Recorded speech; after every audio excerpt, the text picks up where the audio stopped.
All right. Hey, guys. It is day number 15 of the 21 Days of Prayer for Your Business. So, are you excited? This is the first day diving in to week 3. We are right into our very last week together. I'm kind of sad. This is a sad moment. Can you believe just 2 weeks ago we were starting this together for the first time? 2 weeks has kind of flown by, and here we are going into our third week together. So I'm just so excited that you keep coming back. And if you don't mind, I am going to actually switch things up just a teeny tad this morning before we get started. Those people who usually are the late, stragglers coming on are going to be like, what in the world? We're really going to confuse them when they jump on board, because we are going to actually start out, if you don't mind, in just about a minute or less prayer, because I am a little off my agenda and my normal schedule for my day. And so if you don't care, I'm just going to start us off in a few seconds of prayer, and then we're going to dive into our typical routine of housekeeping, review, and then our topic for the day. All right? Thanks. We're going to pray.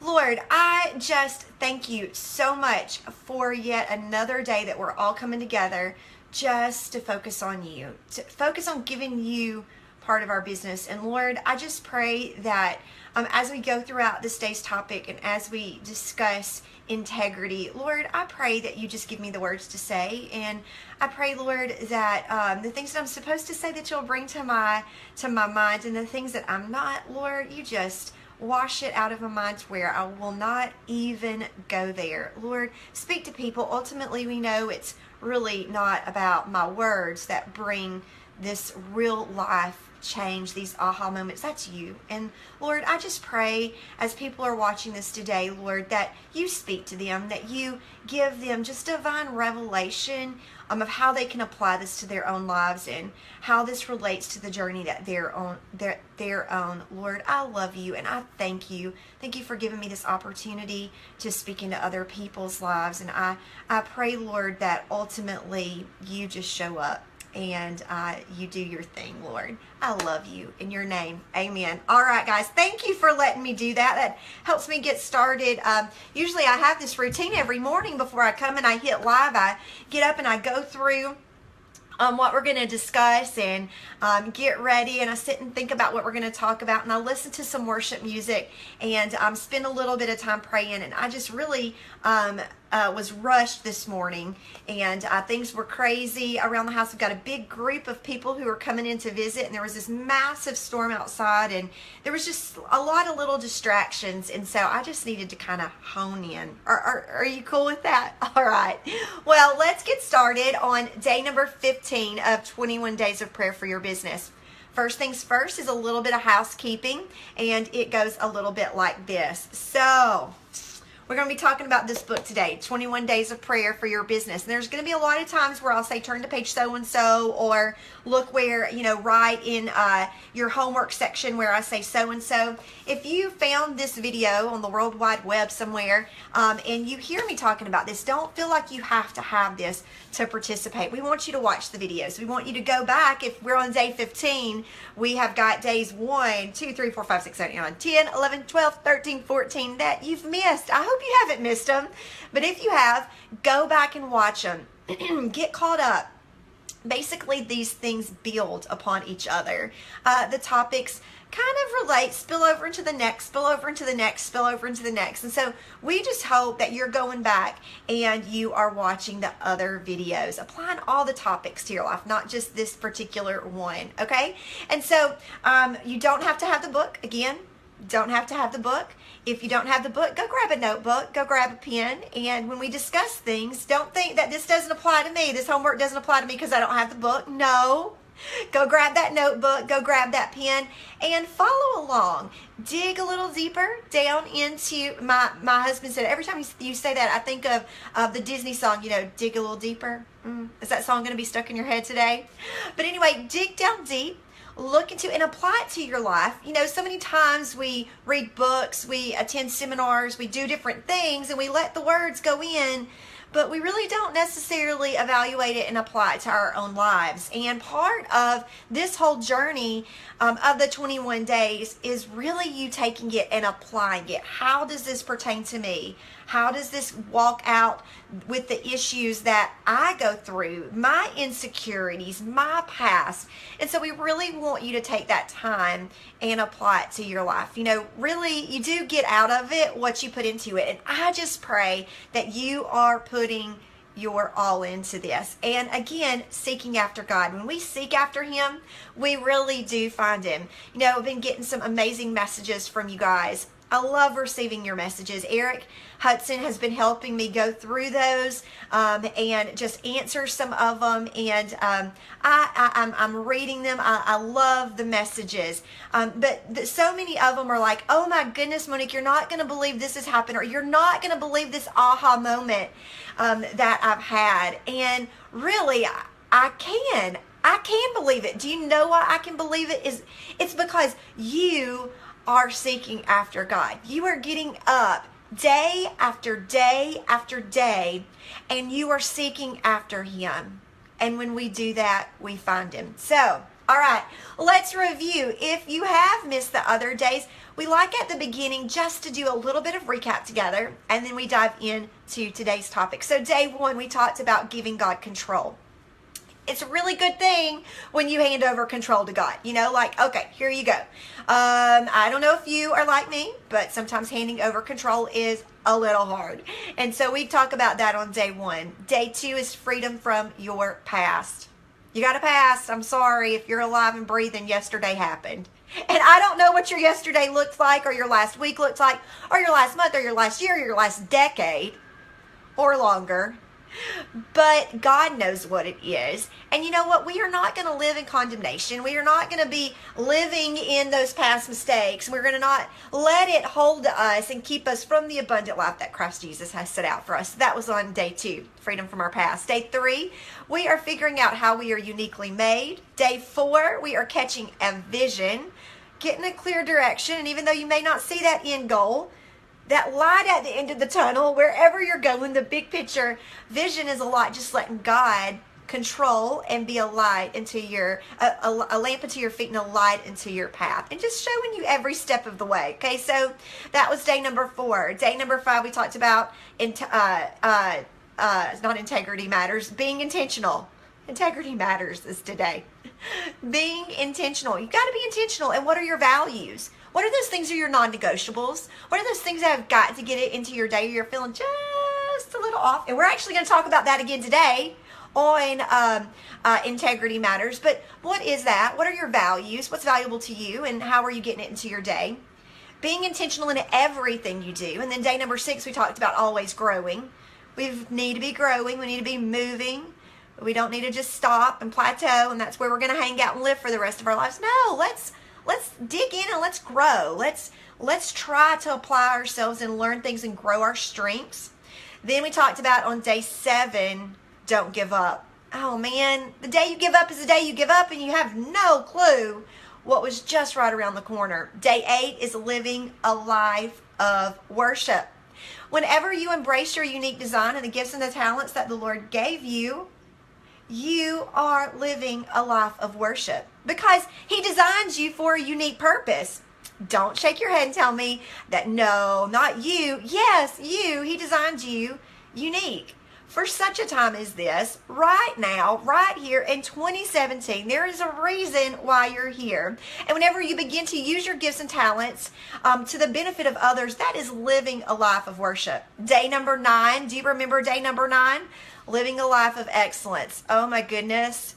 Don't let it scare you, because sometimes that easily gets confused with what we talked about on day number 10, which is perfectionism weighs you down. There's a difference between living a life of excellence and being a perfectionist. Ugh, that's not good. So we talk about those two on that day, and we compare them, and we really understand what the differences are and how we can embrace that into our life. So that was day number 9 and day number 10. Day number 11 was creative problem solving. Hands down, outside of giving God control and doing this 21 days of prayer for your business and really digging in and looking at these specific areas of your life, really to be successful in life and business in general is to be a creative problem solver. When an issue comes your way, when an obstacle comes your way, that you don't go, oh gosh, man, it's the end of the world, we're never going to survive this one.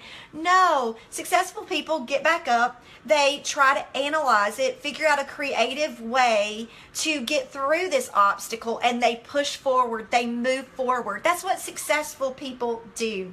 That was on day number 11. I'm going to have to peek. Day number 12 was build a community. Yes, yes. Day number 12 was build a community. We are better together. We really are.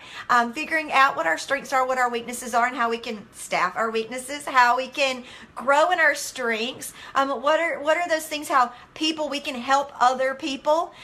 Sometimes, it encourages us whenever we see other people. When you're in community, you begin to see other people and the things that they do and the ways that they walk out, and it brings encouragement to you.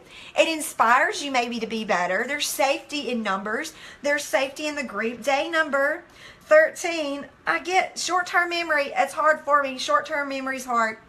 Day number 13 was surviving conflicts, because my goodness gracious, every single time you get in the middle of a community, you are imperfect. People you're dealing with are imperfect, and that is a recipe for disaster at times. So we talk about surviving conflicts, because if you aren't currently walking through some type of conflict, or you haven't walked through conflict in your past, hello, it is right around the corner. Again, sometimes I can be a Debbie Downer, but conflict happens from time to time, and we don't need to let it paralyze us, and we don't need to let it stop us. We need to let it inspire us to move forward, to get our creative problem solving hats on and figure out a way around it. That was day number 14. Day number 13. Day number 14, yesterday, were you here? We talked about fighting for our family. Kind of a crazy topic, right? You think to throw in of how does that bring in success? How does that talk about praying for our businesses? How does that involve anything with that aspect of really what I'm doing this study for? Well, no, you know what? The Lord is interested in all aspects of our lives, our business, our personal lives, our relationships, and our families is huge. And whenever we've got disarray and we've got chaos in our business, it spills over into our family, and vice versa. Whenever our family life is out of control and we're stressed out, we don't typically bring it into our businesses. And maybe that's just me, but that's my story. And goodness, I'm going to get coughed up. Thank you. Man, my husband, you knew.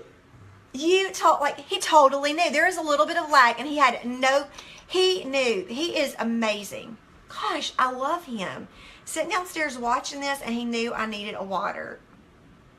I'd love to have a little squirrel moment with you. I'm going to have a little squirrel moment, okay? Funny story, my dad growing up, we're jokesters.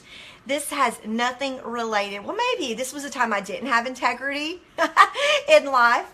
My dad was a pastor of a church in a little town in Birmingham, Alabama, outside of Birmingham area. And there was one day that he was preaching, and he says his water glass was empty on the stage, okay? Squirrel moments are good. And anyway, my dad says, Monique, do you mind going to get me a glass of water? And I'm like, sure, I'll go get you a glass of water. Well, we're tricksters in our family, and so I go and get my dad a glass of water out of the pantry area, kitchen area of our church, and there just so happened to be this big thing of salt sitting right next to the sink as I was filling up the water. And I was like, I was probably about 12 or 13, and I was like, this is going to be funny. And so I fill up his glass with water, and then I just dump a whole bunch of salt into it. So not good.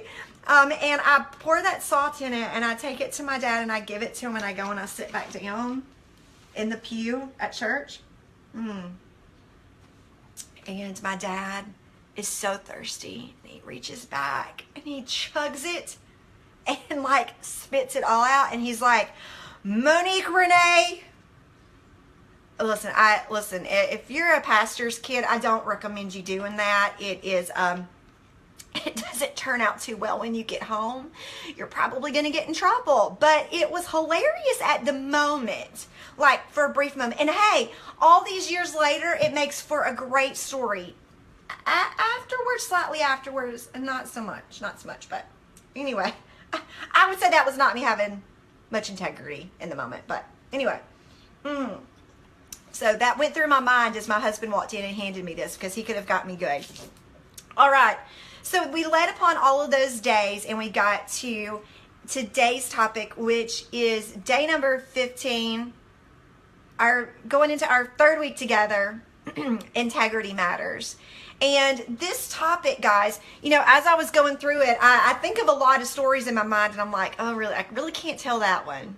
I really can't tell that one. There's other people involved in this one. So while I may not be able to give you a lot of personal examples, I'm going to try to give you a few. But before we dive in, let's first understand what integrity is, because this topic is very, very, very extremely vital for not only your success in business, but your peace of mind through business, okay? You need to hear me out. It's not just building a successful business that you need integrity, but also to have your peace of mind on this journey. Because whenever you begin to not embrace integrity into your business, you know it, and you feel it, and you live with that every single day. Integrity does matter. Let's look and see what Webster Dictionary says about integrity. Let's define integrity. The very first thing I do in the book, if you have it, is I ask you to define integrity in your own words. So I hope you did that. If you don't have the book, then jot down what do you think integrity is in your own words. And then we're going to talk about what Webster Dictionary says integrity is. And if you've got the book, we're on page 110. Integrity, it says, there's two definitions, and the first one is a firm adherence to a code of especially moral or artistic values. Let's read that one more time. A firm adherence to a code of especially moral or artistic values. Values. Pick up on that, values. Okay, now let's read the second definition. It says, the quality or state of being complete or undivided. I thought that one was really interesting. Let's read it one more time. The quality or state of being complete or undivided.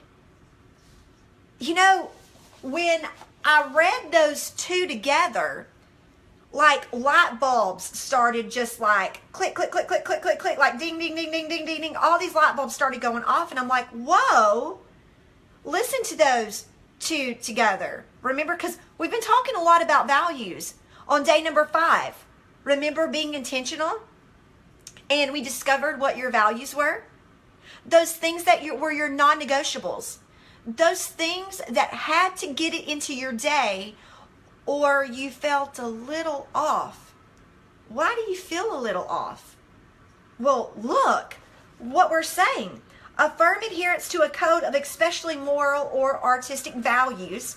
And then the next one is the quality or state of being complete or undivided.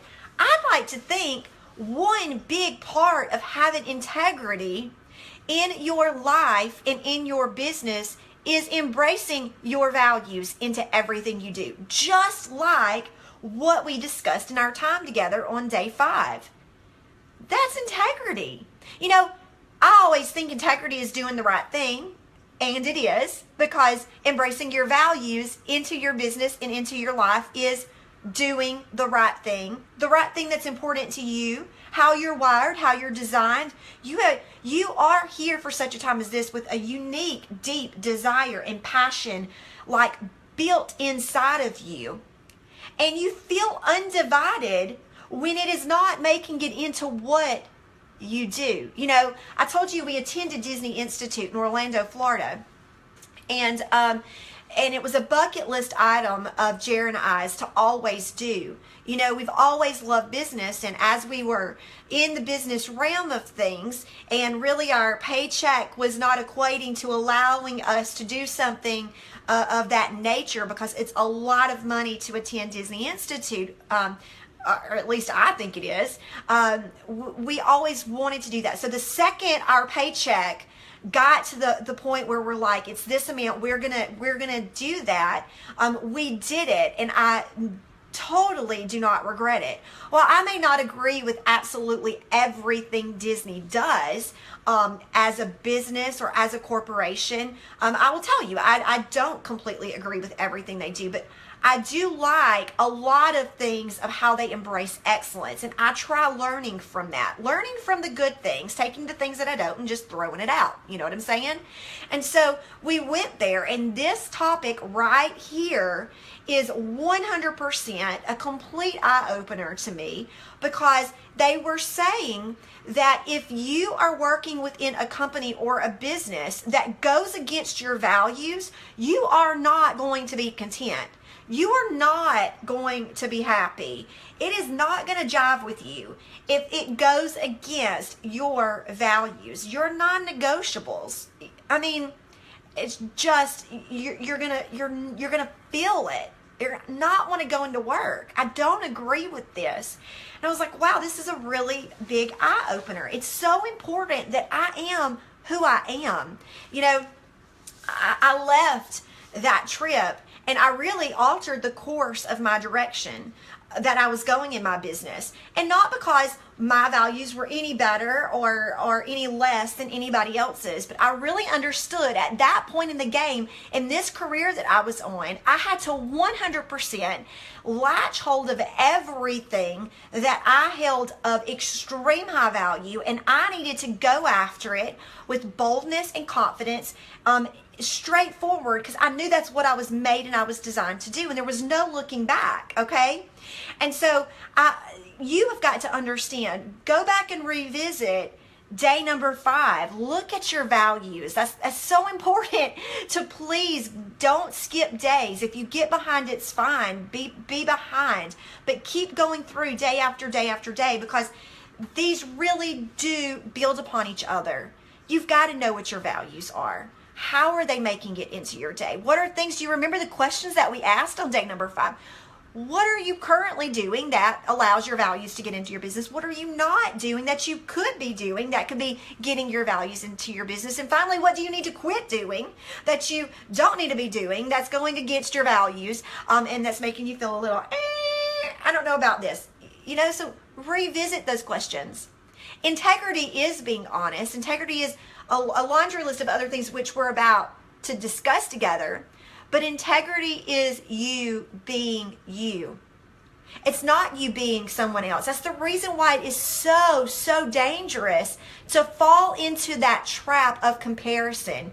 When you look at the world around you and how they have found success, when you try being me, or you try being somebody else, or you try being this other person, or this what this book said, or what this seminar said, it's dangerous when you try being somebody that you're not, because you have a specific design and purpose. And when you begin to embrace that, you are walking in integrity, because you are walking through this process of your firm adherence to a specific moral or artistic value. And now you are at that quality or state of being complete and undivided.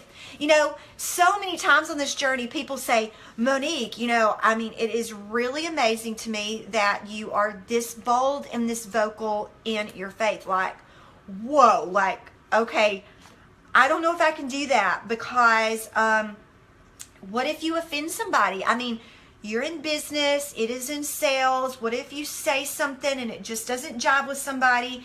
And I mean, you're really not supposed to go there. I mean, what if some people don't believe like you believe? What if some people don't consider themselves religious? I don't consider myself religious. I consider myself to have a relationship with God. And if you call that religious, okay. I like to call it relational. Not so much a religious spirit, but a relational, hopefully, union between me and God. But it's a part of who I am. It's my life. There's no way I can't embrace it.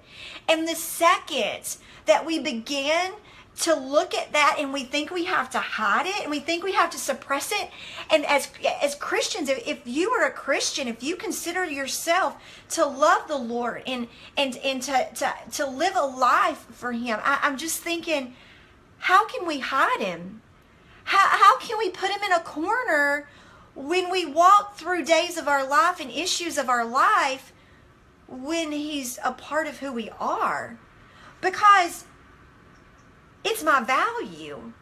And when He's not making it into every part of my life, I can feel it. And so I want to encourage you, don't listen to what the world says. I mean, I got fired up last night. I went to dinner. It was Elena, my youngest daughter's birthday. She turned 14 years old, and we have some friends in town.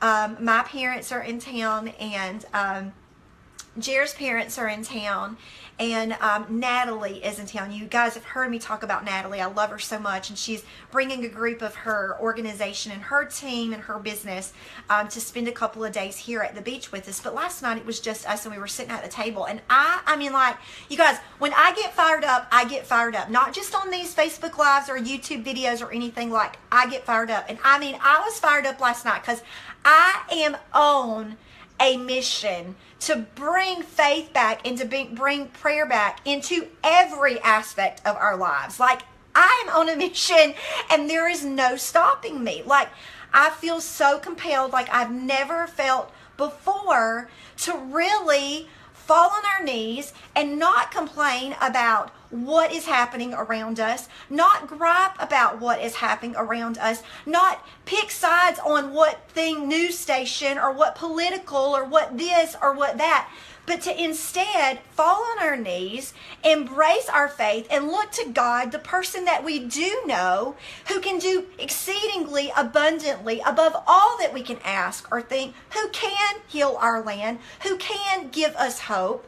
But instead, we don't do as the world does. We don't have hope that the world does. We have hope in Him. That's who I have hope in.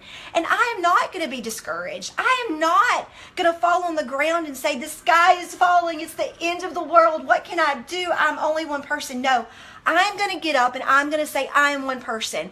I am one person who has the Lord on my side, that God has designed me for 2017, for such a time as this, to embrace Him in every aspect of my life, in my business, in my family, in my friends, and I will make a difference. Because just like we said on the day of that building a community and that encouragement, whenever you start doing that, whenever you embrace your values, whenever you do that into your life, then it's going to spill over and then it's going to encourage other people. It's going to give them boldness to say, I can do that too. I am not going to be silent. I am going to show that the Lord is the one who is in control. And you know, I'm just telling you, don't go all political crazy on my comments today, but I just want to encourage you guys. Listen, we serve a God who is way bigger than all of the junk that we are facing today. We serve an all-knowing God who is in control. Okay, well, I'm really getting off kilter here. But I'm just telling you, that's what it looks like. We have got to get back to embracing and not being shy. There should never be a moment that somebody goes, wow, I can't believe you're being vocal about your faith. We all have got to get to a point, if we want to see change in the country and in the nation that we're living in, we have got to embrace our values into everything that we do, into our sphere of influence. You know what my greatest mission in life is? That vision. John Maxwell said to our pastor back in the day when I did the 21 days of prayer, he said, Chris, I want you to challenge your church to embrace their faith in their sphere of influence. And I went after it.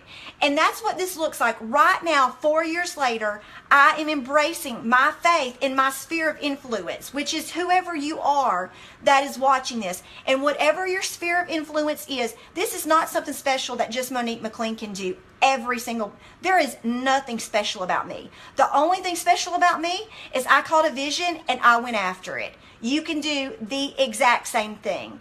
Nothing different for me. I have fears. I have insecurities. I have flaws. I have my imperfections. You can do it too. We embrace, we have integrity, and we will begin to see the tides changing. We will begin to see love happening again.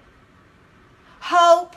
We want to restore hope. Then we look to the one who is the ultimate restorer of hope. Okay?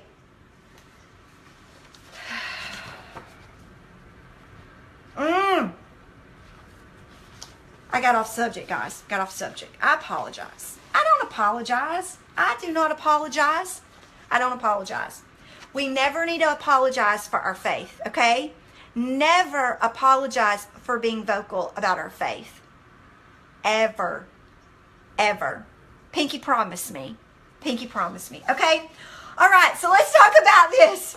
Let's reel it back in, Monique. Get on the subject. Integrity. So why? Okay, integrity is good. Integrity is also this. Integrity is doing the honorable thing no matter what. Integrity is, this is on page 111 if you've got your book. Page 111 if you've got your book. Integrity is doing the honorable thing no matter what. Integrity is doing the right thing when nobody else is watching. Integrity is not taking a dishonest shortcut. Integrity is taking the high road even though it may be harder to walk. Integrity is crucial in every situation. Why? Once you compromise integrity, even in the smallest way, it's easier and easier to compromise again and again. It is so important to embrace integrity in every single thing you do. It sets the tone of your business. I look at integrity as being the foundation. A person who has integrity in all they do has a strong foundation. They are firm, stable, and reliable. When you begin to compromise a little here and there, it gets easier to compromise later. The stronger the foundation you have built, the strong foundation you have built starts to crumble. To be fruitful and thriving in all we do, we must keep that strong. You know, the other thing at Disney Institute that they said is that people begin to, they've got these values. They've got this set of things that are their non-negotiables. I'm not going to budge. These are my values. These are the things that are so important to me. I am never going to be dishonest. I'm never going to take a shortcut. However, hard times, turbulent times is what Disney called it. Turbulent times come your way, and that is when it becomes easy to go against your values.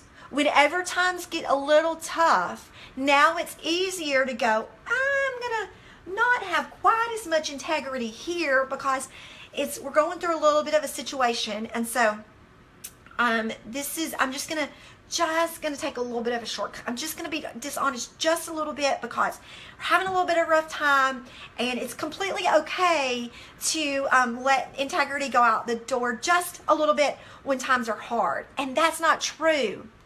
That is a recipe for disaster, you guys, because if you're going through a hard time, if you're going through this difficult situation and it's already a little turbulent, the second you start letting go of those things that are your non-negotiables and you start taking shortcuts, it starts to crumble fast and just more fast.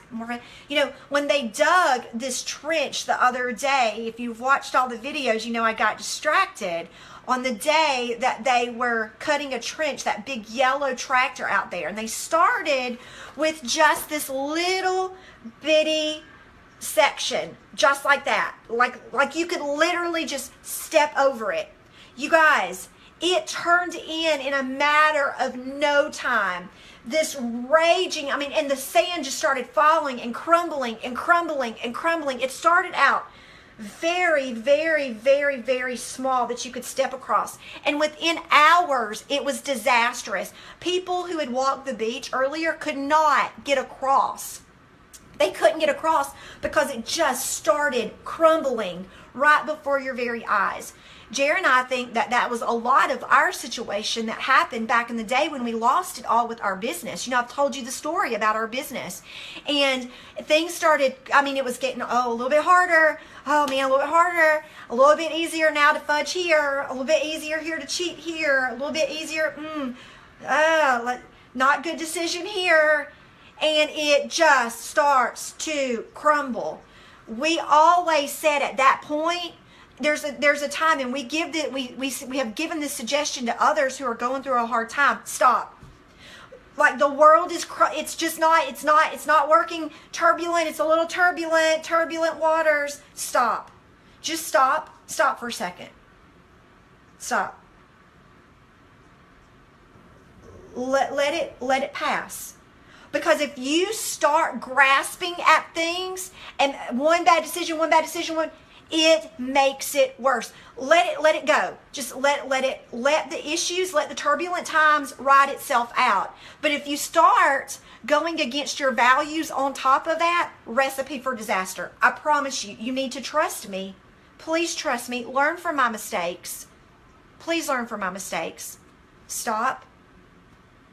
Don't compromise your integrity. You know, I don't think many of us want to do the wrong thing, right?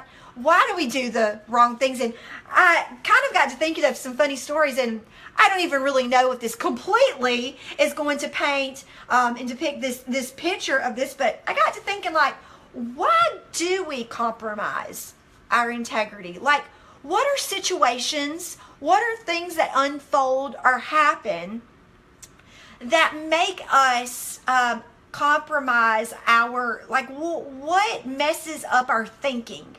Like, we know what's right. We know we shouldn't.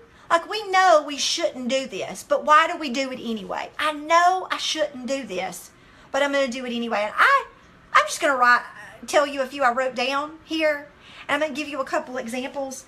Maybe the first one is, it's this, maybe you're blinded by love. Now, follow me here. Follow me here. You may be thinking, what are you talking about? But like, maybe it's a new business. Maybe you've just got that new position. You're in with a new company.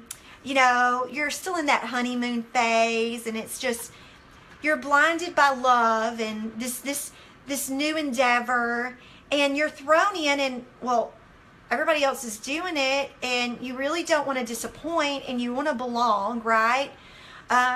And you love the company, and so why not, right? I mean, why not just go ahead and your thinking is a little cloudy. And let me give you an example, okay?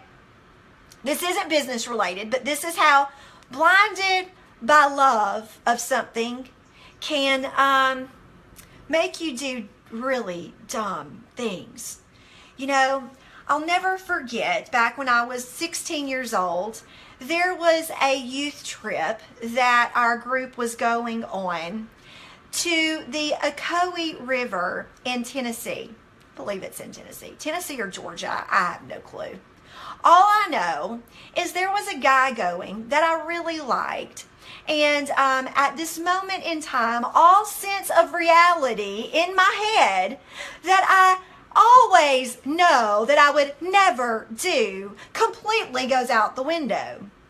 I would never go whitewater rafting on the Ocoee River because there is absolutely not a bone in my body that is adventurous in that sense at all. Like, I am afraid of drowning while whitewater rafting. Like, have you seen the pictures? You sign a waiver saying if you die out there, you're not going to hold them responsible, or your family cannot hold them responsible. They show you videos of helicopters pulling people out of raging water. But I'm like, oh, this guy's is going to be on it too, and I want to go.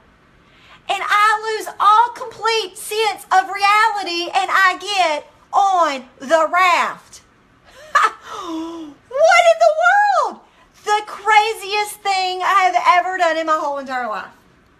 Listen, it was only moments that I got into that water, and it starts going crazy. I see a raft downriver flip over, and my friends fall out, and I'm like, oh my God, there's big boulders. We are not talking about the lazy river at a resort. We are talking about raging rivers and boulders. You're wearing a helmet on your head for a reason. If you've got to wear a helmet for something, you need to think twice before you get on something that you've got to wear a helmet, because you got to have a helmet for something. Are you crazy? And so I told the Lord, I'm telling you, I just did the stupidest thing I've ever done. And if you could please get me off this raft, I will never again in my whole entire life, Jesus, save my soul. I will never, ever do it again. Please, in this moment of love, I have done something dumb. I will never, please, save my soul. And I made it to the other side. And can I tell you, I kid you not, I went on a very, very, very slow rafting ride with our company. Not far. And I had to do some serious talking with the Lord. Lord, now I told you I'd never, now I've heard this one's not going to be that bad. I've done my research. Because I told you I'd never get back on it. I never get back on it. We have this like infatuation. Like we're blinded. We're blinded and we make dumb decisions. How about peer pressure?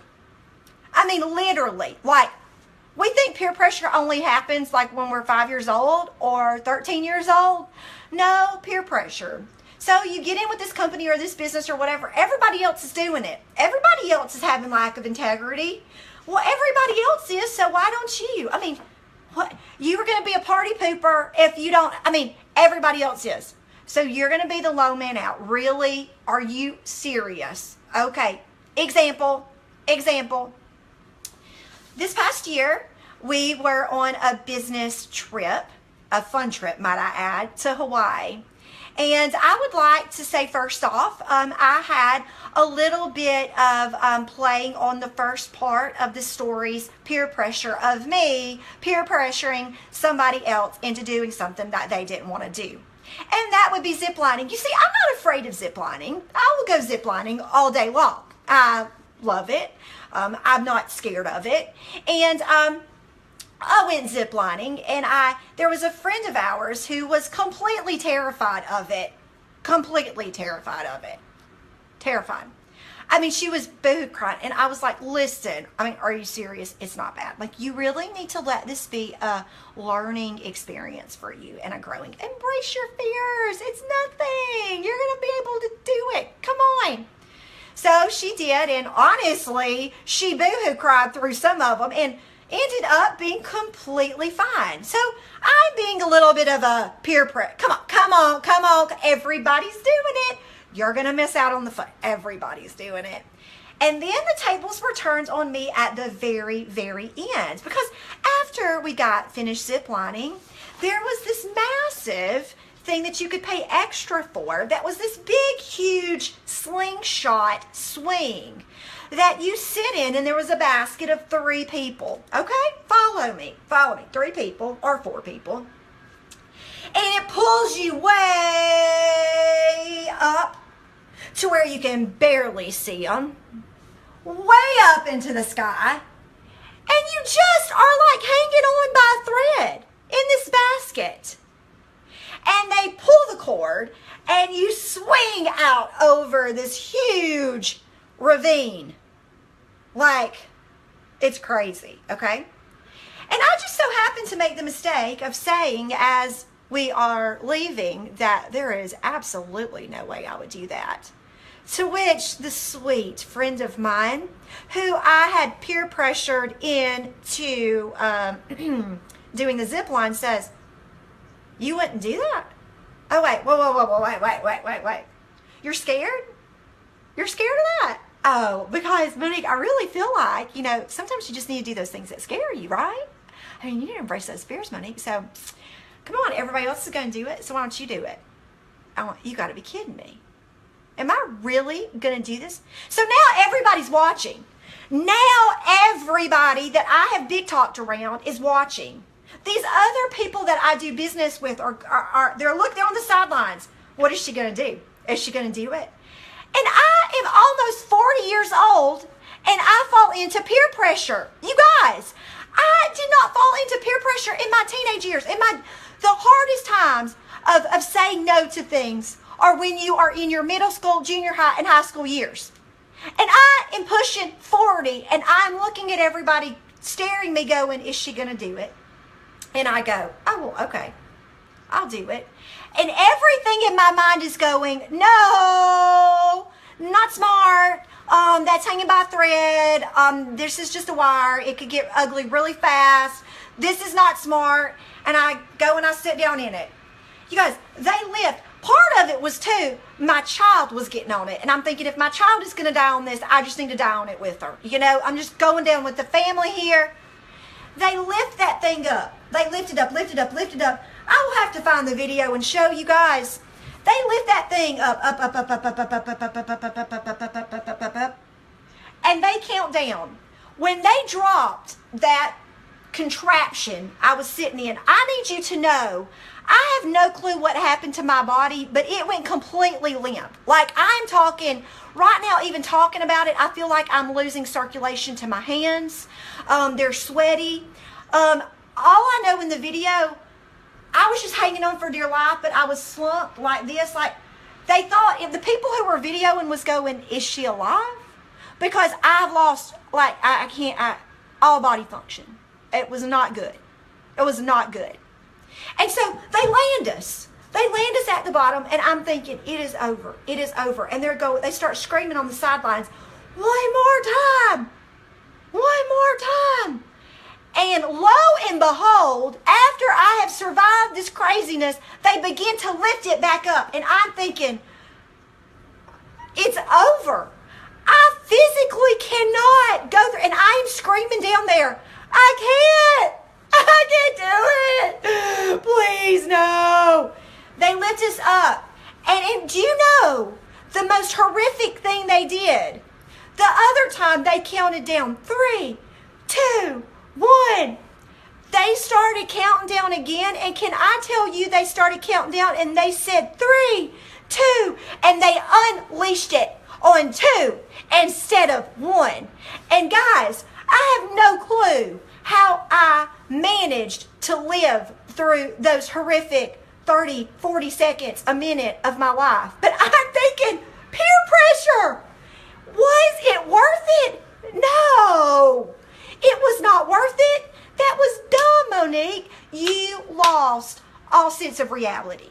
All sense of reality. So, it can be that we're blinded by love. We are blinded by this new infatuation of something, right? And we do not make logical decisions. Or it's peer pressure. Everybody else is doing it. I mean, everybody else is fudging on their taxes a little. I mean, everybody who's successful does it. Just come, it's not, I know you think it's not logical. Everybody else is doing it. I mean, what are you talking about? All the other people are? Come on, just do it. Live a little. Quit being so uptight. Only me? Hey, how about this? How about this? I'm about to say, okay, if kids are watching, this is about me not making a good decision when I was in school. I do not condone it. So, please make sure use this as a teaching moment to your children if they're watching. But how about you get in a situation that is like the turbulent time, okay? It's turbulent time. And you really don't see any other way out. Like, the only way I am going to survive or get through this is if I lack integrity. It's the only answer. Like compromising my integrity is the only answer. 10th grade Spanish. I'm going to go there, people. 10th grade Spanish. My Spanish teacher passed away this past couple of years, so I've never been able to fess up and tell this story for those who knew me in school. I apologize. I'm about to air some dirty laundry. I have already allowed my parents to know this about me, but in 10th grade, I was not good at Spanish at all. And you see, I made really good grades. I made straight A's and had a really good GPA, except for Spanish was not my cup of tea. And so me and one of my partners in crime, I am so embarrassed to say, found an amazing way to lack in integrity and cheat. Okay, so anyway, it was not just cheat. Like, we went in and was extremely naughty. Very naughty kids. If you're watching this, do not do it. But we actually knew where he kept the test answers in his drawer, because we watched when he graded the test where he got his answer key from. And we just so happened to have study with right across from his class. And when he would go to lunch, one of my partners in crime, I will not say her name because I think she is watching this, and I'm not going to pull you into it and throw you under the bus too. She would watch for him to go into the cafeteria. I would go in, pull the questions out, write the questions down, take it back, and disperse it to everyone in the study class. Oh gosh, not bad. I'm so embarrassed. But in that situation of not understanding any way out, I was kind of desperate. How am I really going to let this drop my GPA? No, so I'm going to compromise my integrity, and I am going to not only cheat, but do the craziest form of cheating and go and steal the answers to the test. And me and my partner in crime did that probably for the rest of the year. Now, I would like to think that the teacher knew that we did that. I believe, honestly, that he found out down the road that we did, because somebody found a little sheet of the answers that had fallen out. And he did one crazy thing one day. He pulled me and my friend off to the side, and he says to us, I just want you guys to know that I found this little slip of paper back in the back of the room, and somebody in the class has found the answers to the test. And you know, I know that you two girls, you work very hard for your grades, and I really don't think it's fair to you that other people are cheating and you're working hard for your grades. And so I want you to keep an eye out for me. If you can keep an eye out and you can kind of watch, if you know who it is, could you please come and tell me? Because I just don't think it's right to you, because you two are such hard workers. I'd really like to think that he knew it was us. Can I tell you that, like, that hurt deep? Because I was like, it's us. Like, it's us. We're rich in souls. We are horrible individuals. But in that moment, this situation arose, and just like back in 10th grade, we walked through the same things. Tough times come, hard times come. What are people going to think?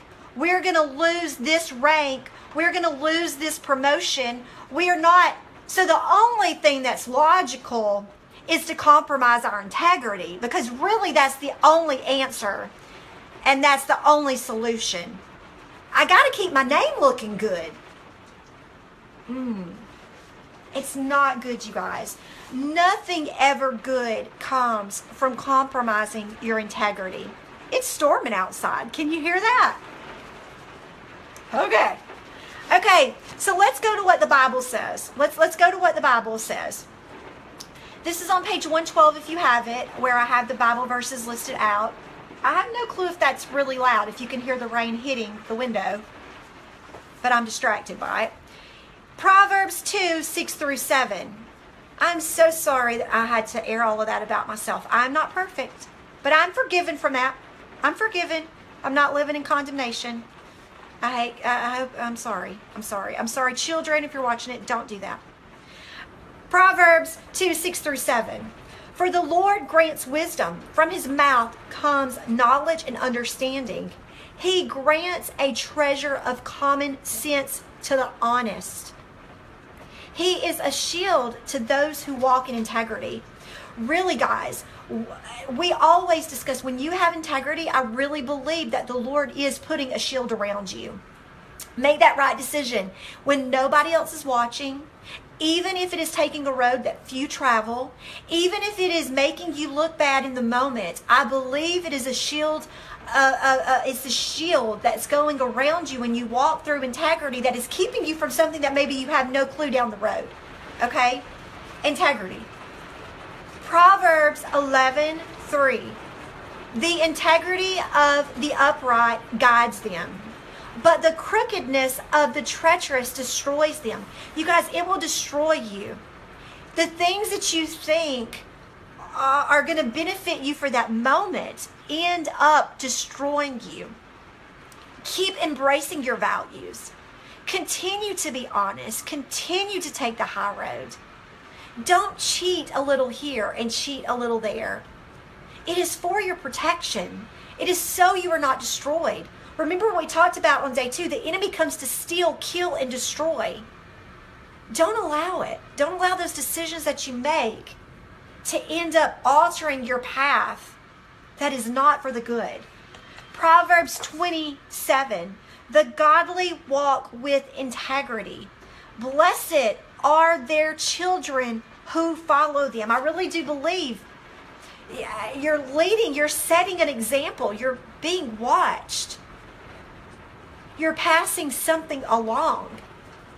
Walking with integrity is just something that we need to face. So in the homework today, I ask you to look at those moments that you've lacked in integrity just a little bit. Write them down. I dare you. Write them down. If you've got the book, write them in your book. If you've got a notebook, write them in your notebook. But analyze them. Think about what made me make those decisions. What were the situations that came about that made me compromise my integrity? Was it peer pressure? Was it the fear that I don't want to look bad? Was it that I needed to keep a certain status? Was it what was somebody else going to think? What are the reasons? What are the steps?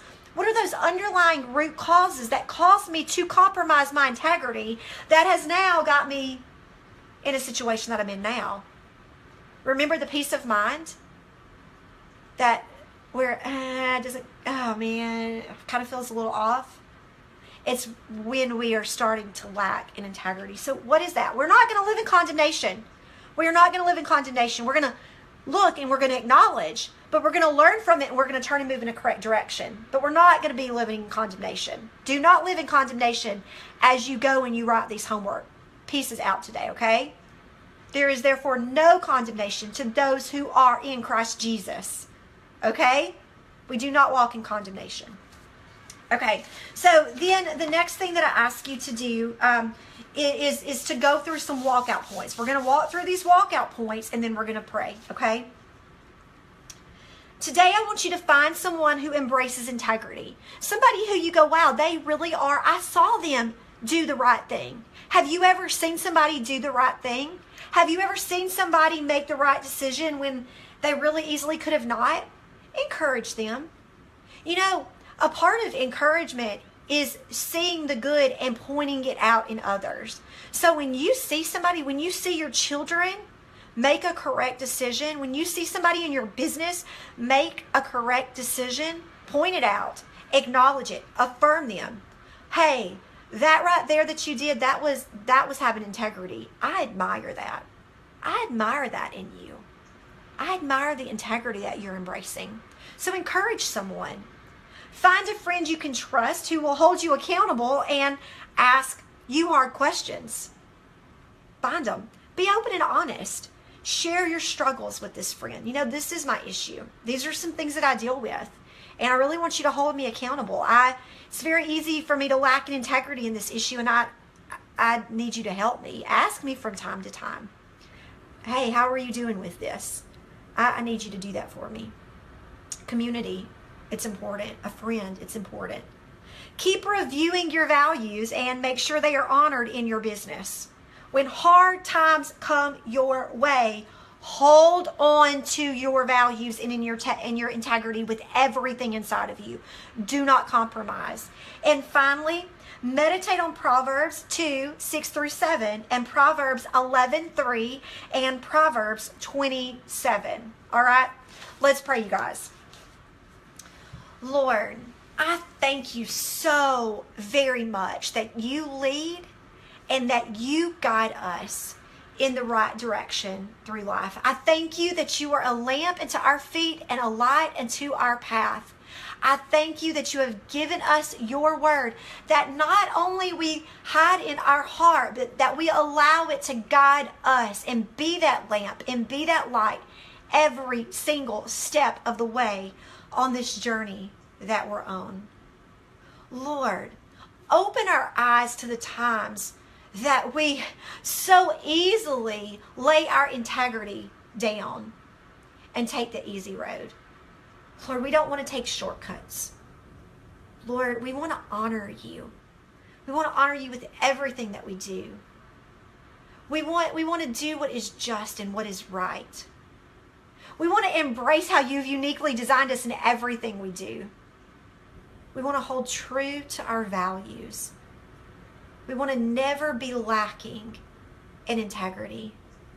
Lord, I thank you for my friends who are watching this today. And Lord, whatever they're walking through, whatever issues they may be facing, if they're walking through a turbulent time, Lord, help them stay true to their values. Help them stay true and be honest and walk upright with integrity in every single thing they do. No matter what anyone else thinks, no matter what anyone else is doing, may we stand out because we do the right thing. I love you, Lord. I love you so much.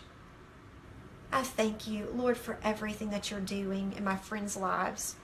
I thank you that you are giving them wisdom way beyond their years. I thank you that you are giving them discernment in everything that they do. I thank you, Lord, that you are leading them and guiding them, that you're giving divine revelation, that you're giving aha moments, light bulb moments throughout their day. Be with us as we go about our day. Watch over us, protect us. In your name, amen.